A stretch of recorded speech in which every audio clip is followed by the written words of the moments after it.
battle between races, between countries, brought to you by, they're not like us. They're kicking us out of the neighborhood. They're stealing our jobs. They don't appreciate what they have. They don't appreciate what they were given. They will work for anything. But back to the tail of the tape. Black and brown. Age, at least 50,000 years old.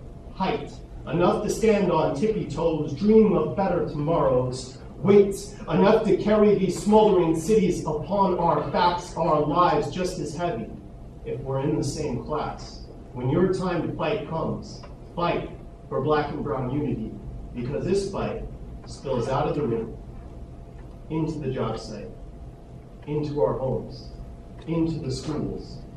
Fists, flying, knives, thrusting, cartridges, emptying, ambulances arriving, body bags filling, chalk outlines remain long after the final knockout. Thank you.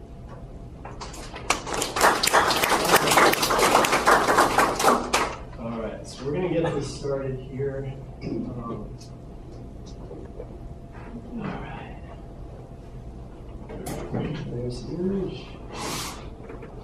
Oh, cool, it will work like this. Okay, great. Can I have a volunteer who has the card Anastasio Hernandez Rojas? Can you please raise your hand, all of you, first? Okay, great. All right. Now, who would like to volunteer to read their card?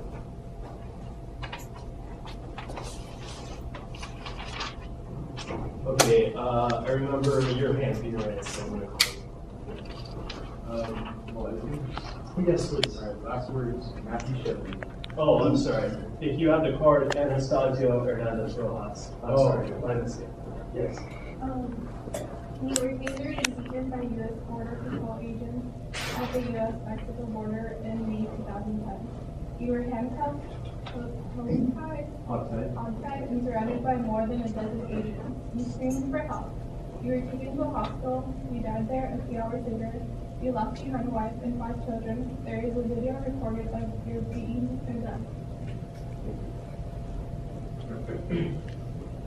All right, so this is Anastasio Hernandez Rojas. He was an independent contractor, painter, roofer. This is a poster asking for justice for his death. This is him in the hospital prior to his death with the wounds from the beating. This is him with his 2 of his children, his funeral. All right. Moving forward, we skip ahead.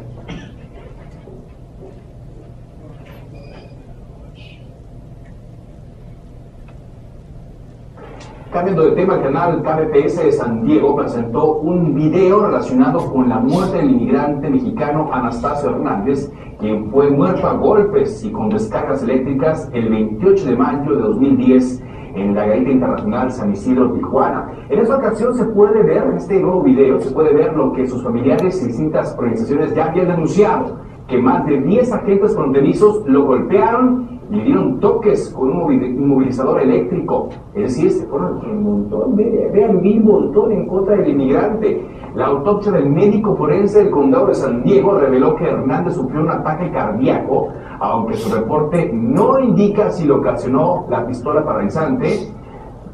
All right, so just right there was no indication of weapon on this person.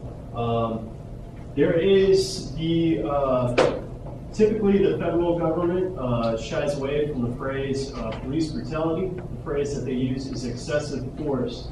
So I present this case to you in which he was surrounded by more than a dozen federal agents who tased and beat him as a clear-cut example of excessive force practiced on this individual.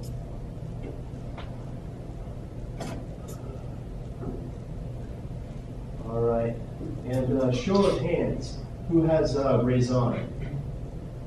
Okay, and let's see here, volunteers. Okay, you sir. What is your name? Razan Mohammed Abu Salah, Age 19, race ethnicity is Jordanian American. Death, you were murdered by neighbor Craig Stephen Hicks the evening of February 10th, 2015. You were found lying dead on the floor from gunshot wounds to the head, along with your sister, Yusor, and her husband, Dia, in the condo the three of you shared in Chapel Hill, North Carolina. Hicks described himself as an anti-theist and scared of Muslims. You were a sophomore at North Carolina State University.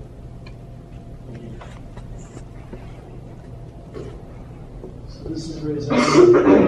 I like this picture because it shows you just what an open and friendly and funny personality that she had. She was known for giving to charity, in particular a charity that gave hearing aids to people in the Muslim world. This is her brother-in-law, Dia, and her sister, Yusor, at her graduation. They were all victims of this man. The question here is hate crime or fight over parking. The alleged cause of the shootings was a parking dispute. The reason why I say that it's a hate crime is because we have evidence here through his Facebook profile that he was in favor of something called anti-theism. Now, I have nothing against atheism. I'm an atheist myself, but I consider myself a humanist. And this type of anti-theism scares me.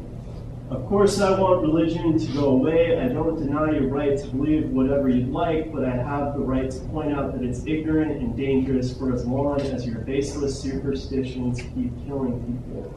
So this derogatory language and this focus on death definitely ring alarm bells. There's also a quote that points to racism. If all the atheists left the USA, it would lose 93% of the National Academy of Sciences, but less than 1% of the prison population. So there's definitely a fear-mongering. And this like page that was started on Facebook after the murders was not created by Hicks himself, but it shows the overall mentality presented here. So we have someone who claims that he was the hero for these murders, and someone posts, it's simple, we kill all the Muslims. All right, show of hands for Brisenia. Okay, volunteer? Brisenia for age 9, race, ethnicity, Latino American. You were shot to death by 3 assailants who invaded your home where you lived with your mother and father in Arabica, Arizona in May 2009. 2 of your murderers were members of the Minutemen American Defense, a splinter group of the Minutemen Civil Defense Corps. They invaded your home searching for drugs to sell and fund their group's activities. They didn't find any. You were in the 3rd grade. All right, so this is Brisenia with her father, who was also a victim. This is Shona Ford. She was the leader of that splinter group. This is one of her accomplices, Jason Eugene. This is Albert Gacciola, the man who guided them into the house that night. A poster for Brisenia. All right. Show of hands for Islam Nettles. Okay. Any volunteers? Okay. Age 19, African American. You were beaten to death on West 148th Street and Frederick Douglass Boulevard in Harlem in August 2015. You were hanging out with fellow transgender friends when a group of 8 men approached and shouted anti-gay slurs. One of them, James Dixon, punched you down and continued hitting you against the pavement, eventually causing a fracture to your skull and fatal damage to your brain. This is Isla Nettles, transgender woman. This is her mother, Dolores Nettles. This is Dolores showing support for her daughter. All right, so this picture, actually, this was the first man who was indicted, brought in for questioning for the murder. His name is Curtis Wilson. Just to give you an update, a man by the name of James Dixon, the one on the card, was actually indicted for the crime finally after about, let's see here, I think about 2 years. All right, and that is the street where the murder took place. All right, show of hands for Matthew Shepard. Okay. Volunteer. Last word, Matthew Shepard, age 21, race, ethnicity, Caucasian. You were beaten, tortured, and tied to a fence by 2 men in a remote area in Laramie, Wyoming, in October 1998. You took a ride with the 2 men from a bar. You died days later. A gay male, your death has inspired H.R. 2647, a measure which expands the 1969 U.S. federal hate crime law to include crimes motivated by a victim's actual or perceived gender, sexual orientation, gender identity, or disability. Thank you. This is Matthew Shepard. This is the spot in Laramie County, Wyoming, where he was found tied up after having been tortured. This is his mother, Judy, who fought hard for the bill, H.R. 2647. These are the 2 men, Aaron McKinney and Russell Henderson, who were actually convicted of 2 consecutive life sentences each. This is the signing of the bill, H.R. 2647, the specific Hate Crimes Act. This is Mother Judy, and these are 2 sisters of the other name on that bill, James Byrd Jr. And is anyone familiar with James Byrd Jr., the case? Okay, so James Byrd Jr., he was chained to a truck and dragged along. And his body parts, I believe, were found in 50 somewhat different spots on the road. So this, combined with the torture of Matthew Shepard, led to the creation of this act. Now, a lot of people have said that this act has clearly proven ineffective due to the large number of hate crimes that still go unpunished. All right. Show of hands for LaTosha Harland. Any volunteers? LaTosha Harland, age 16, race ethnicity, African American. You were shot in the back of the head by Korean store on the same Avenue in the store Empire Liquor in South Central Los Angeles on March 6, 1991. They saw you put an orange juice in your backpack, but didn't see the $2 in your hand to pay for it. He grabbed you and ripped off your backpack, and then hit her and fled. One of these stolen juice and you from behind. Alright, so LaTosha Harland's very, very important case. It's said to be one of the great triggers of the LA riots. Here's the location of Empire Liquors. That is Sue Jadu, who was sentenced to only 5 years of probation, even though it's pretty clear that the crime was committed on grounds of extreme prejudice. All right, Tupac actually referenced LaTosha Harland a number of times in his lyrics. This also coincides with the famous beating of Rodney King, another act of police brutality committed by a number of police officers and recorded on video. Once again, here's the sighting of the LA riots.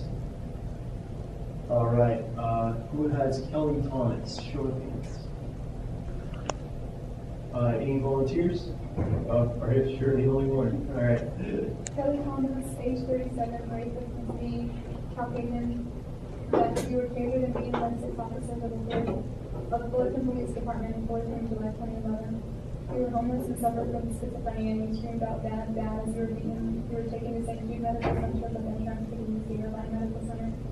You died 5 days later. There's no video recording of your death. Thank you. This is Kelly Thomas. Kelly Thomas, here's a picture of him. He was a schizophrenic, and as many mentally ill people eventually come in this country, became homeless, and wandered the streets of downtown Fullerton. So, has anyone heard of Kelly Thomas prior to tonight, or this afternoon? Good. Great. So, this is local. Definitely passes here. There's a picture of them in the hospital after the beating.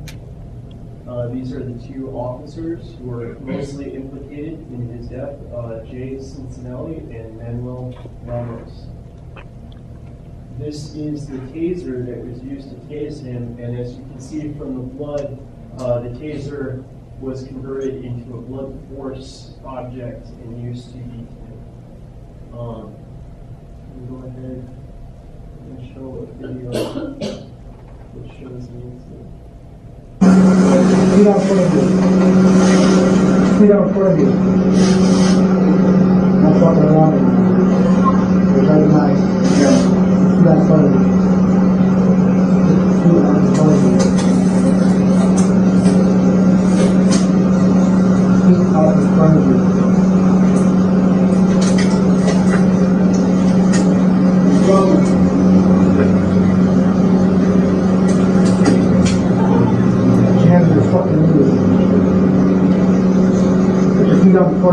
Which one is it? Bro. I can't do it. Well, you're going to have to be done real quick. Put your hands on your knees.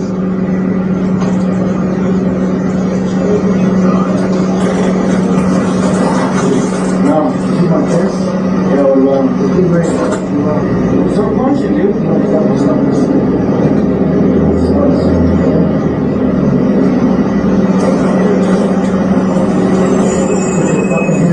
Well, hey, I'm sick of playing games. Which one is it? Put your fucking hand on your knee. Would you just fucking with your hands? Alright, get on the ground now. Get on the ground. Get on the ground.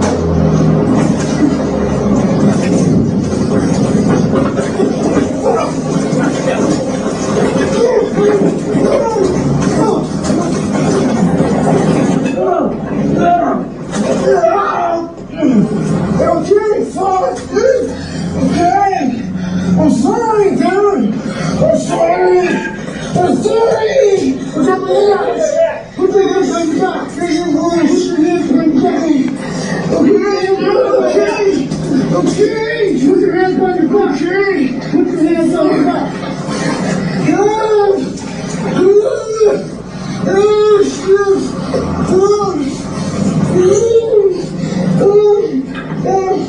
Okay, I'm sorry. I'm sorry, dude. My hand right here. Okay. My hand right here. I'm sorry, dude. I'm sorry. Man, put your stomach. Put your hand on your stomach. Put your hands on your back. Okay. On your stomach. Okay, I can't.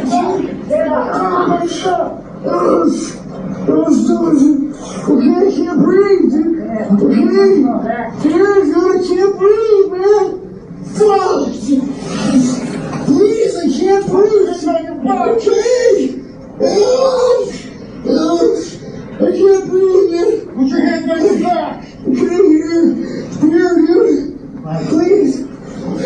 Hey, Corona. I can't, dude. I fucking can't. Fuck, dude. Okay, man. I can't breathe. I can't breathe, son. Okay. I can't fucking breathe. I can't, dude. Please. Help, man. Help. Okay.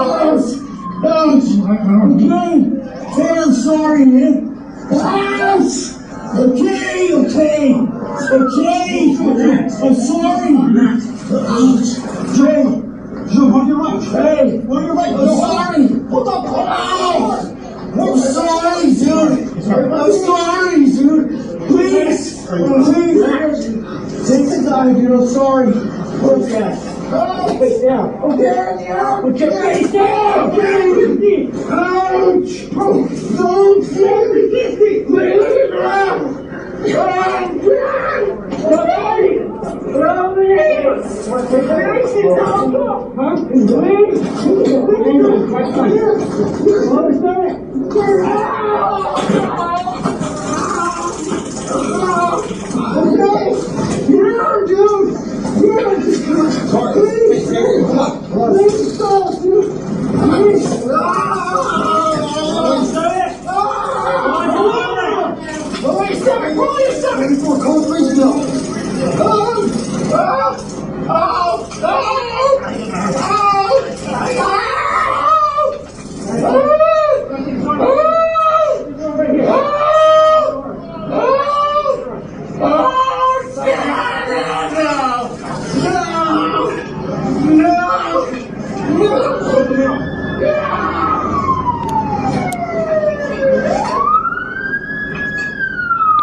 He's on something.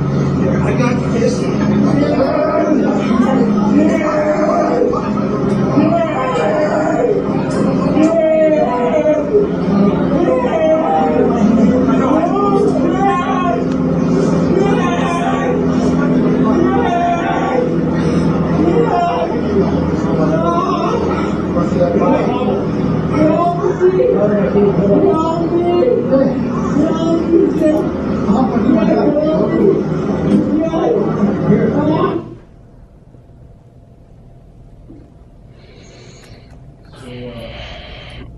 One of the reasons why I choose to show this video is because you can see the entire incident play out. And for anyone, I strongly encourage, I don't want to be accused of selective editing here. I started the footage somewhere around here, so there is more. You can see the entire incident as well as up to there. This incident unfolds over minutes, a relatively long duration. For anyone who's seen the video of Eric Garner, you know that took place within just a couple of minutes. The same words, "I can't breathe." The same death at the hands of police officers.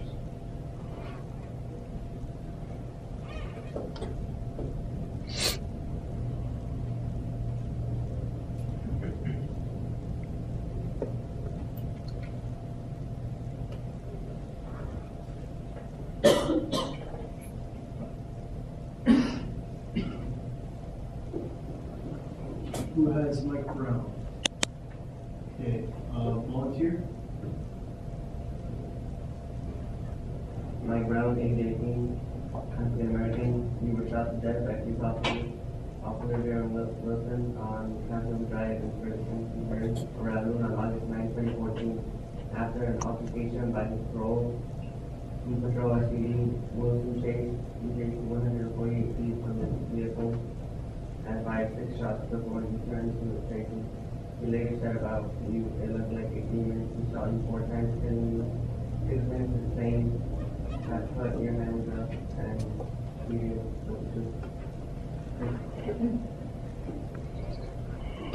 Here's Mike Brown, recent graduate. This is the incident prior. It was a robbery of some number of cigarettes, and I think it is important to show that there was a criminal act preceding this, but there is legal grounds for defending anyone, really, in these cases. So this is the scene of the murder, of the death of the stone. With his family there. It's burial. This shows, so there are 2 accounts of how it took place with conflicting witness testimony. One scenario, which Officer Wilson claimed transpired, was a charging Mike Brown with the bullets coming in at that angle. The other is execution style. We have sets of witnesses that testify to both. Now, that is that's Mike Brown.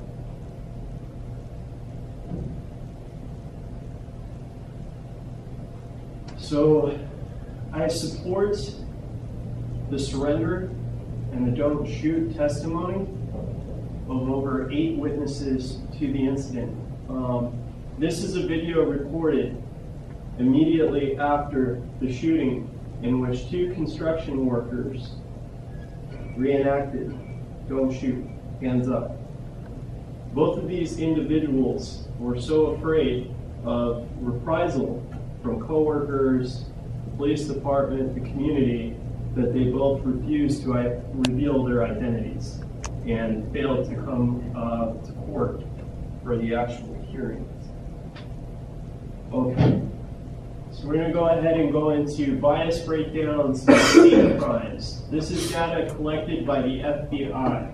Now, the basis of this is single bias. And one of the things that I'd like for us to discuss today and later are what are the limitations of viewing these crimes upon a single bias. How does intersectionality play into all of this?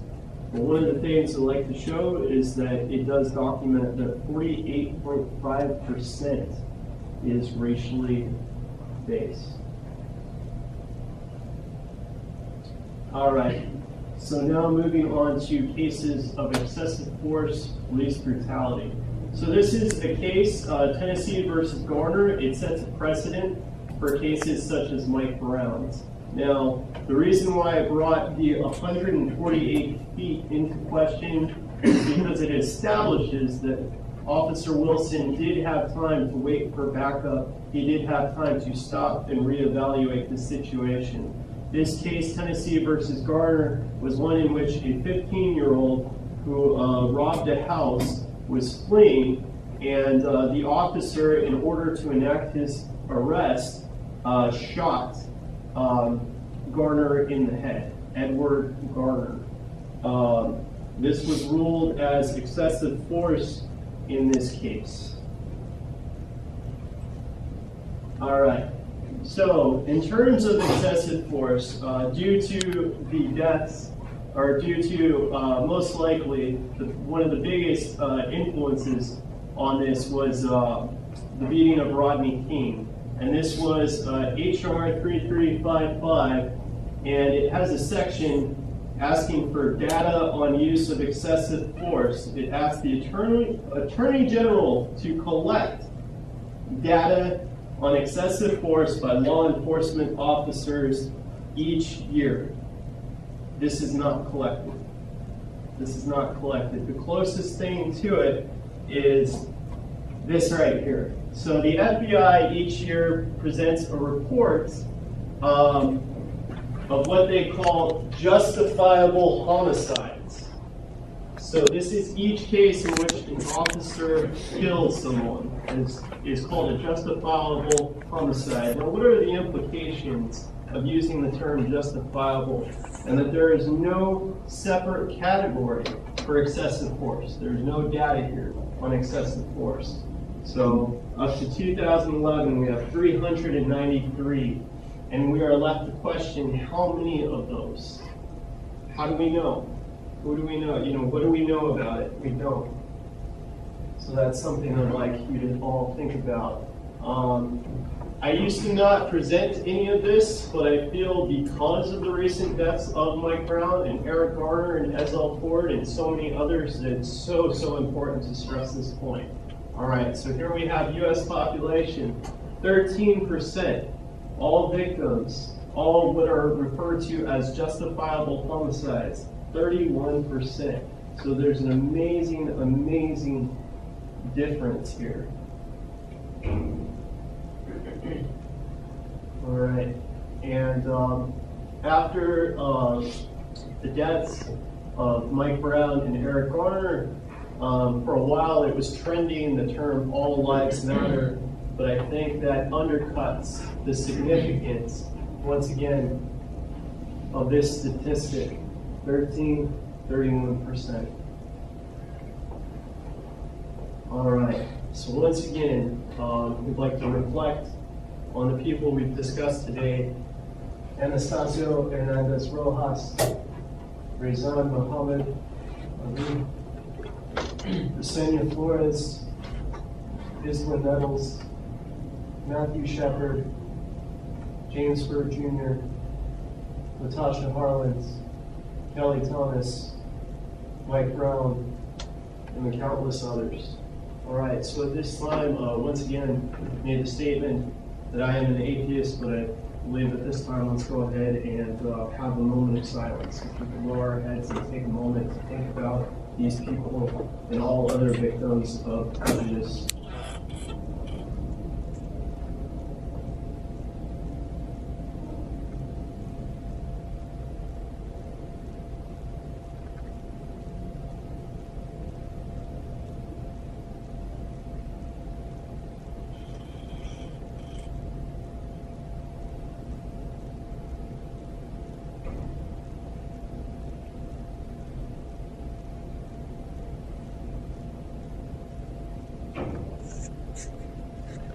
Thank you.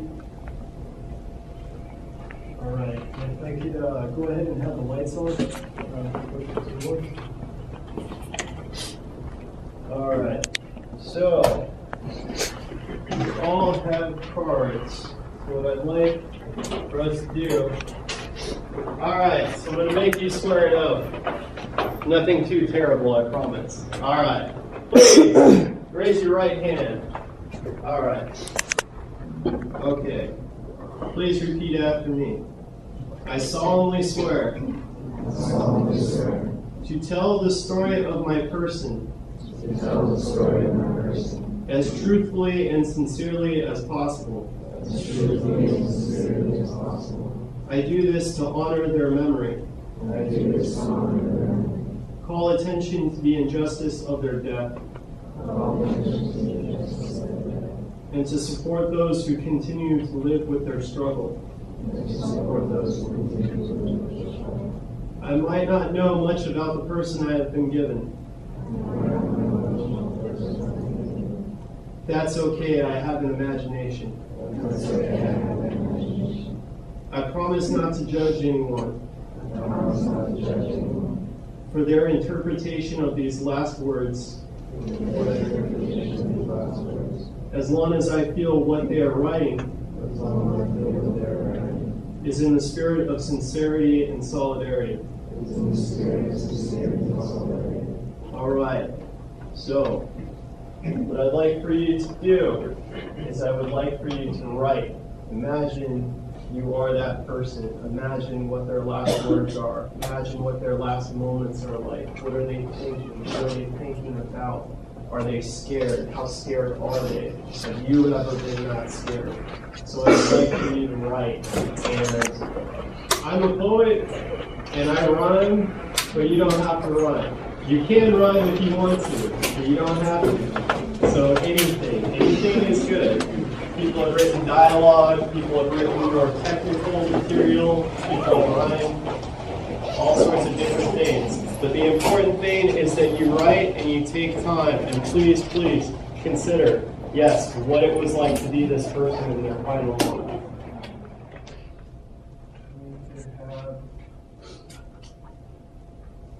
Would anyone like to volunteer to please read for Mike Brown? So I'm running from this white cop and some bullshit. I stopped running because whatever I did couldn't have been that bad. Next thing I see is this guy about to gun me down. This is probably the most terrifying thing I've ever seen. It wouldn't matter who it was. If someone has their finger on a trigger, pointing at me, the first thing you say is, "Don't shoot." That's what I did. I said, "Don't shoot." Bang, bang, oh shit, bang, bang. Thank you. All right. Anyone else for Mike Brown?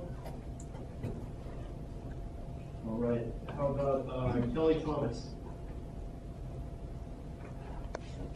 Kelly Thomas? No. Anastasio Hernandez Rojas? Come on, don't be shy. Written wonderful things. I believe in you. No. All right, Latasha Harlins. Don't be cowards.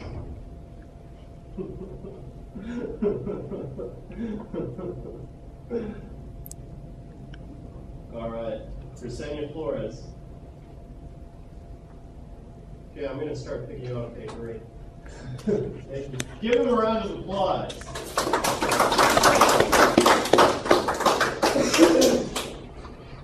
Yesenia was scared and terrified as the men came barging in. Confused by what the men were asking and fighting for, she attempted to find her parents. She was yelling and calling out for her parents' name, pleading for a way to get out of the situation. As the men approached her, leading to the final moments of her life, all she could do was cover her eyes and ears, imagining for a happier scenario in her head. Thank you. Anyone wants to clap? If you feel like clapping again, let's clap.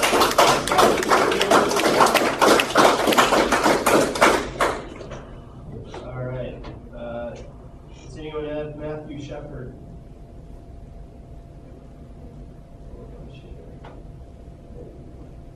How about Rizan Muhammad Abu Salah?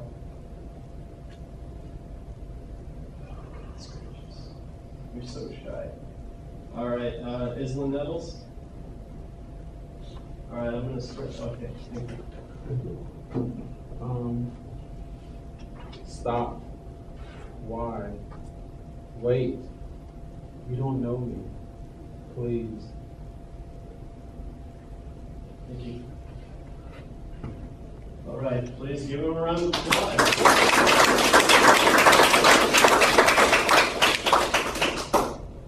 All right, how about you, Miss? Why am I doing this? I only wanted a bus to my home. I screamed for help and giving me from the moment I knew everything was over and that the injustice.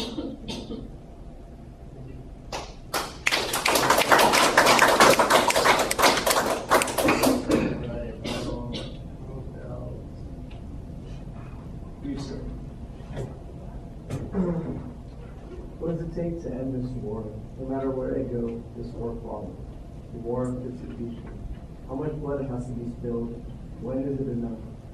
To some, enough is never enough. Hate and misunderstanding is a common flaw. Fail to understand I'm a person just like you. I came here for a better life. I came here for an education. I came here to escape death, but no matter where I go, death is always following me. I just want to close this door and finally end this war.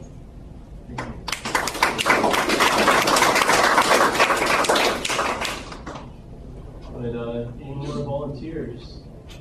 All right, you, sir, in the corner. Hey Jesse, how's your day? Great. I have a going on. I can't wait to talk to you. I've been working down West 148th Street near the intersection of Private Service Boulevard. It's come middle, so along with her friends by a new trade man approaching them. Trying to navigate first. Hey, let's go get a drink. Yeah, okay, sure, why not? Hey, this is 8 minutes over there, man. Yeah, let's stay together. I have a better feeling about this. Not sure what's going to go on. Hey, man, look. As they continue to shout anti-gay slurs, one of them, James Dixon, punched his son down to the floor to her death. Hey, what are you doing? Stop, wait, don't. Oh! Thank you.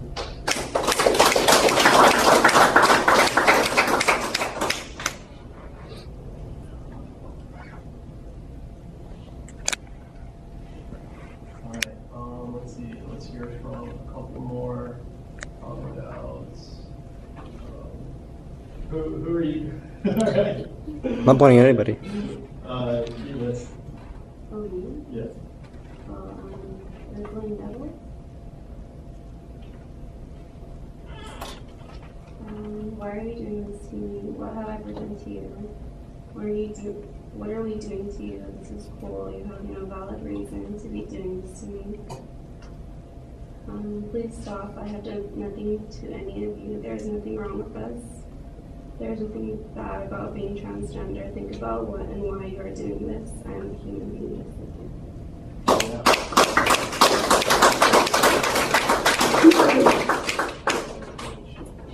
All right. What about you, sir? Yeah. My name is Matthew Shepard. Why me? Why did this happen to me? Am I going to make it? I don't want to die. Someone save me, please. Well, I guess I will die here. Mama, I'll miss you, and I love you. Don't ever forget me.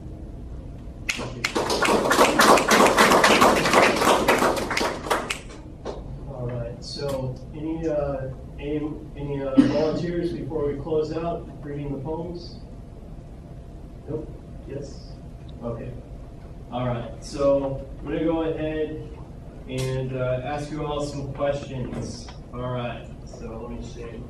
We'll get more informal something up here. And hope I don't fall over. Oh, great. That's not going to work. All right. All right. So questions.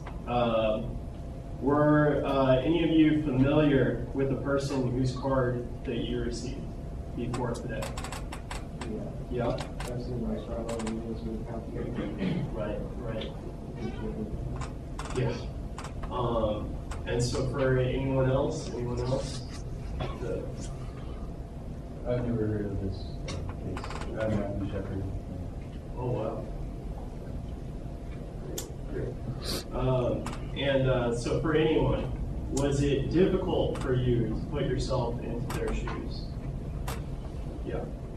I say yeah, because personally, like, it's just, I think it's like, I've never had that sort of fear area where you end up being left alone, tied up, and tortured. I've never had that kind of fear. I even felt essentially that sense of loneliness, about it. Anyone else?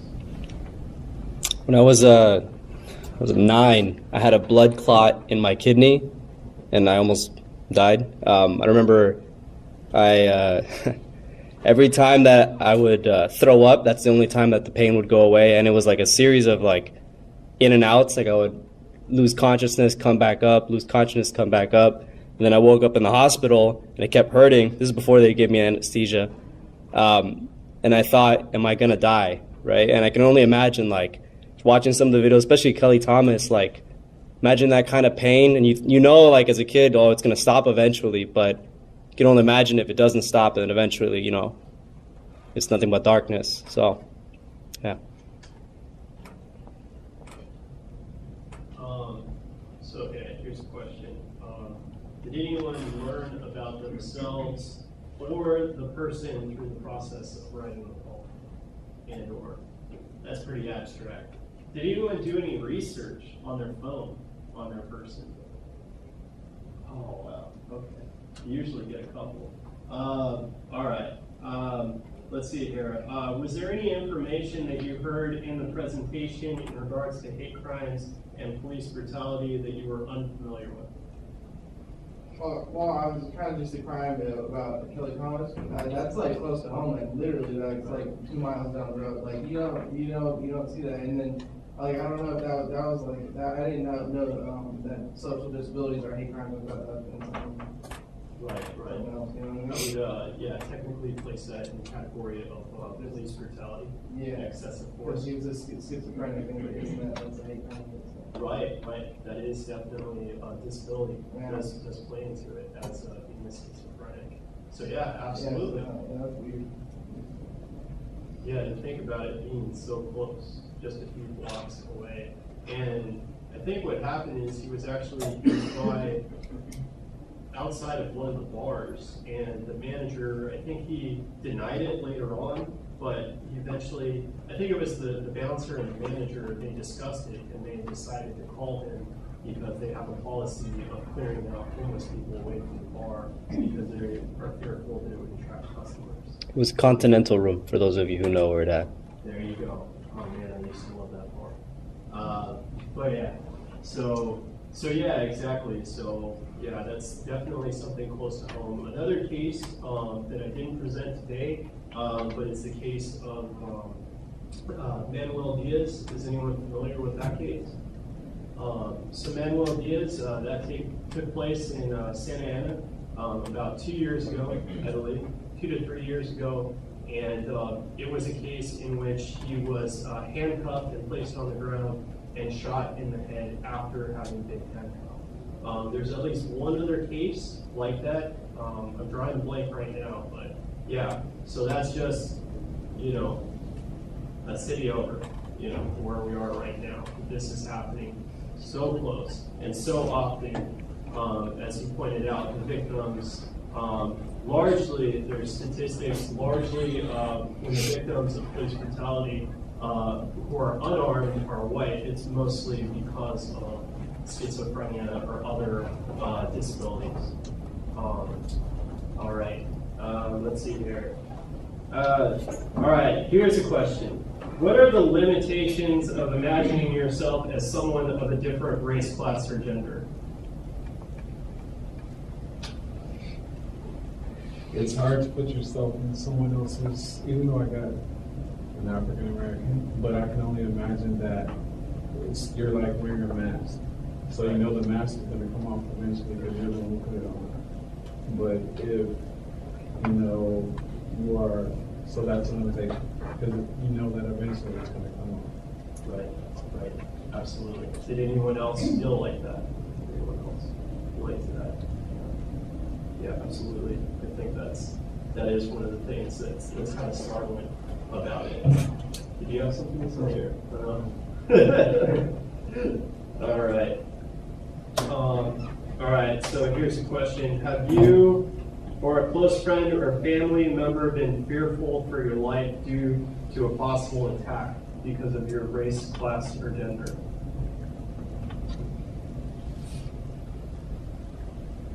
Yeah, actually, a couple days ago, I went to Hanaki Beach, and I'm a Muslim, so I need to wash my hands. And somebody is bullying me, and he's just saying those bad words, go wash your face in the ocean. Yeah, I just said to him, why are you talking to me? And he said, no, I'm talking to the wall. And he took off into his car and brought like a wire. And that was cautious. And thanks God, I just took off and he just left. But I was afraid that he's gonna attack me. Yeah. Just last week. Just 2 days ago. So eventually he took off, but Yeah, I was being cautious. I was angry because he was trying to imply things for me to do. Right.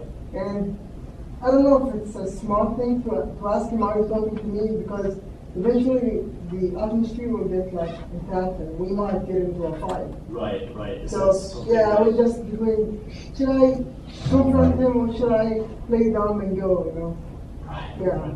That's a hard decision Yeah. when you're faced, because you don't want to compromise yourself, but at the Yeah. same time you don't want to get into anything. Has anyone else experienced anything like that? Well, I wouldn't say life-threatening per se, Right. because I have the luxury of being a fairly decent size. So, like, I've been, jumped and, slammed on hoods by police officers because I fit the prescription, whomever. But I never really, to be honest, I never really felt like I was gonna die. I was more angry than anything. Ballpark figure about how many times would you say? Well, let's see. I'm from Louisiana, and it's funny because I've had more discrimination in California Really? than in Louisiana. So I would say, I don't know. How would you say that it's different here? Well, see, in California, you have silent racism. Like you have, and it's like more, and it's weird out here. It's like people will smile in your face, but then they'll like say things under their breath, or they're like walking on the side of the street. Like in Louisiana, it's like we don't like it, and they will tell you. And so I'm okay with that because I know, okay, I know to stay away from that person, stay away from that person. But out here, it's like you could be someone's friend, and their dad can totally hate you, and then they will say like little things like, oh well, you can't come over because of such and such, but then you call your friend and they're over there. Oh, okay, you guys are having a party? I mean, I remember not getting invited to a pool party one time, and I was just like, I'm gonna drink the water. Like, really? So, yeah, California's weird. Has anyone else experienced anything like that? Less overt but more subtle forms of racism or prejudice of any kind? Yes. Or not even, I have a friend who's graduating, and I had a boyfriend where I used to bring my friend over all the time, and she said that she couldn't be in the house because she was there. She was next to me, so they were next to me. Just within, yeah, and sometimes within the same. Yeah. I'm Mexican myself. People always, whatever, but, I see it from my own parents. It's just like, oh, we're so glad you're light skinned. It's the implications of that versus my darker brother and sister, are treated very differently sometimes when you go out in these situations. So that's definitely something that I see within our community. Anyone else? Okay. Yeah, one. David. Yeah. Mine is like, essentially it's kind of weird because essentially like both Hispanic, but I had a girlfriend at a point where she was Brazilian, and we were just hanging out, and her grandmother came home, and my girlfriend wanted to go say hi, and I stayed in the room, and the grandmother didn't know I was there, and the grandmother was like, "When are you gonna leave that Mexican and get a Brazilian?"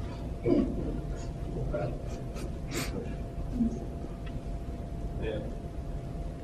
It's a little, yeah, exactly. Yeah, absolutely.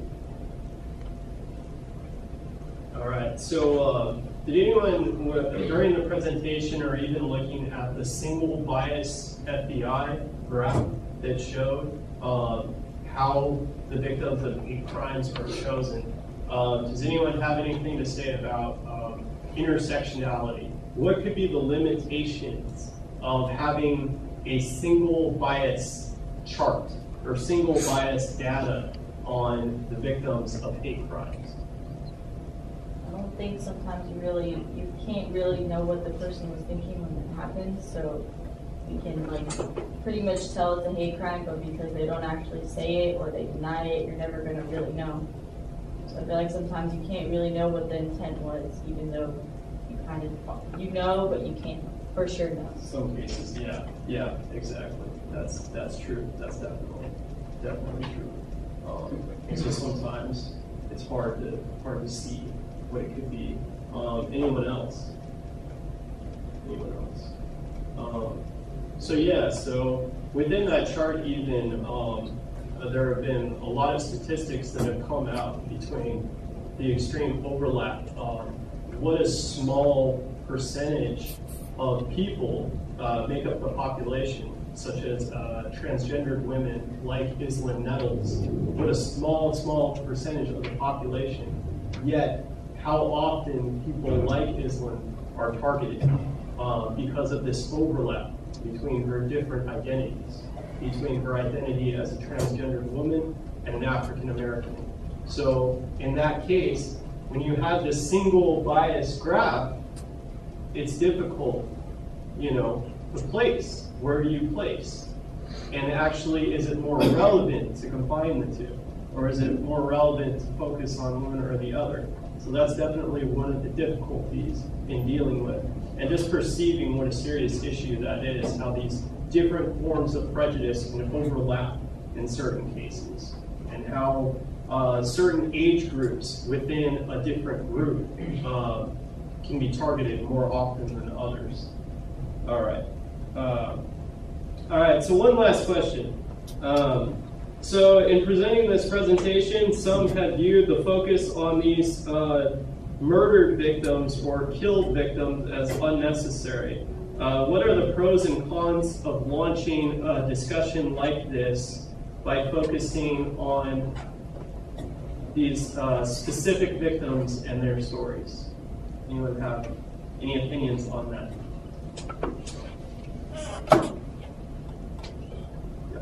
There might be a certain part of the message could be to promote awareness and try to promote that people need to be more open-minded and respectful to everybody despite their color or their dwelling, but it might just inspire hate for another typical instance of just like maybe we could kind of reevaluate.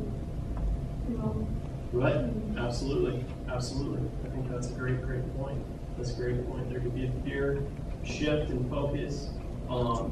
In certain cases, victims, or the perpetrators who are a certain race, class, or gender, so that could often reinforce certain images that we have of them as well. So that could be a limitation. Very good. Anyone else? Any other opinions? Yeah. I think it kind of brings it all together, because a lot of times we do see cases here and there and we think, oh, it's not that common, but then when you see all of them search together, you feel, oh my gosh, it does happen more than I realized.